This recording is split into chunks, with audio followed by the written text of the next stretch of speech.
Hello, I'm in Shanghai and today I'm doing a tour with Jenny's Tours, but from Jenny's Tours is Peggy. Hi, I'm Peggy. My new friend who's been fantastic so far showing me around. And well, tell us where we are at the moment, because this is fantastic where we are now. Now we're in Chinatown in Shanghai, the old downtown of the city, Yu Garden Bazaar, and what surrounded us has a history for around 700 years. Welcome to Shanghai. This was my first trip to China, and with help from Jenny's ShanghaiTours.com, I had a couple of eventful days and nights lined up. On my first day, the first stop with Peggy was the Yu Garden Bazaar. Hundreds of years old and yes, very touristy, but that's apparently no recent thing. You see, the gardens here have attracted visitors for many years, and where there's visitors, there's always an entrepreneur ready to make a quick sale. After the bazaar, it was on to the gardens themselves. Set up by a rich and powerful family hundreds of years ago, they remain one of the oldest and most beautiful parts of the city, and a great area to get some peace away from the hustle and bustle of high-rise Shanghai.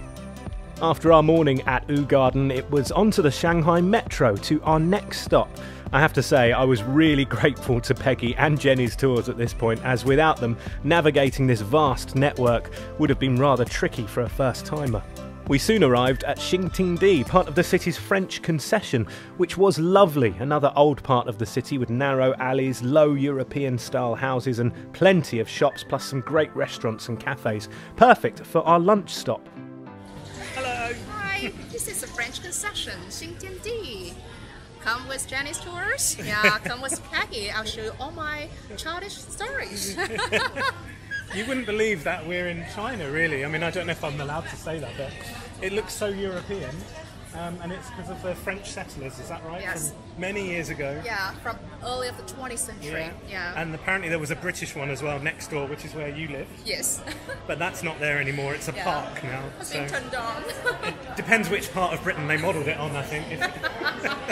Some parts better off being a park. That's right. Yeah. The next stop on our tour was only a short walk away, and one of my most favourite stops of the tour so far, mainly because it was so personal to Peggy herself, and somewhere no guidebook would ever have told me about: a pet market. More specifically though, a cricket market. Yeah, crickets in Shanghai are kept as pets. Peggy had one as a child, to remind the residents of the countryside apparently. They're also bought by adults for sport and maybe gambling, although no one really wanted to admit that, and bought as fighting crickets to be pitched against other fighters in cricket fighting tournaments. If crickets aren't your thing, then there's plenty of other animals looking for a home as well. I appreciate some of the scenes in the market are slightly different to what we'd expect to see at home, but I was assured, apparently, that by the end of the day, most of the animals would be off to a loving home. Before long, it was onto the metro and onto our last stop for the day, and this one was another fantastic place that only someone with local knowledge would really know about. Underneath an apartment block in the centre of the city is a small museum set up in someone's garage called the Chinese Propaganda Art Museum, which paints a fascinating picture of Chinese history as the government wanted it to be seen. Obviously though, you can read between the lines and take away from this your own interpretations. Day 2 in Shanghai, and today I was exploring alone, but armed with plenty of tips from Peggy, I made my own way to Fuxing Gardens. I was told that retirees of Shanghai sometimes visit here to take part in local exercise classes, dance meetings and other hobby groups. I, however, didn't expect it to be such a popular place among the local OAPs, and I was genuinely moved at how much enjoyment was being had by the visitors to the park, and at how welcoming everyone was to a lone tourist turning up with his camera. This really was a lovely place to spend a morning, and I felt very honoured to be allowed to spectate from the sidelines.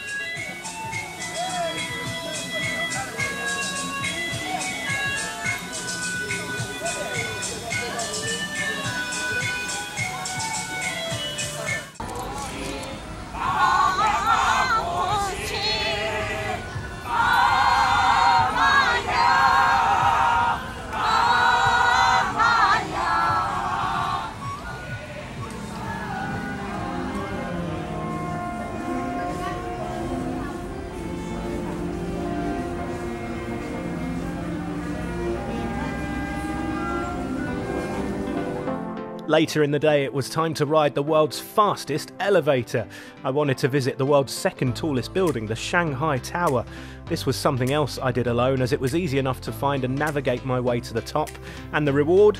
Stunning views of the entire city, 126 floors up.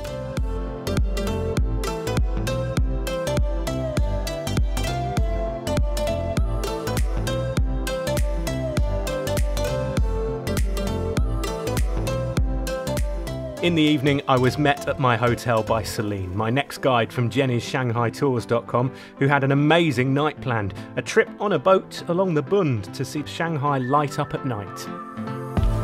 Now it's getting dark and darker. Shanghai suddenly changed to be a sexy lady, charming lady, whatever. We're on the river.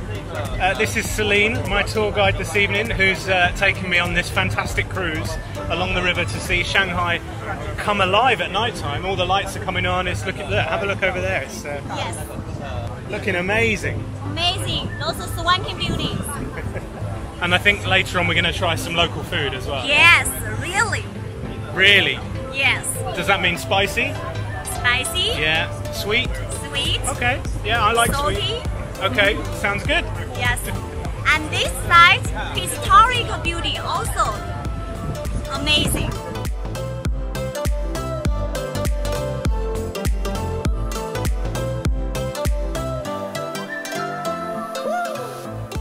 The boat trip was stunning, but certainly helped build up an appetite. So with Celine's local knowledge, we headed to local food streets nearby and spent the rest of the evening tasting some brilliant dishes. The perfect way to end my short trip to this fascinating city.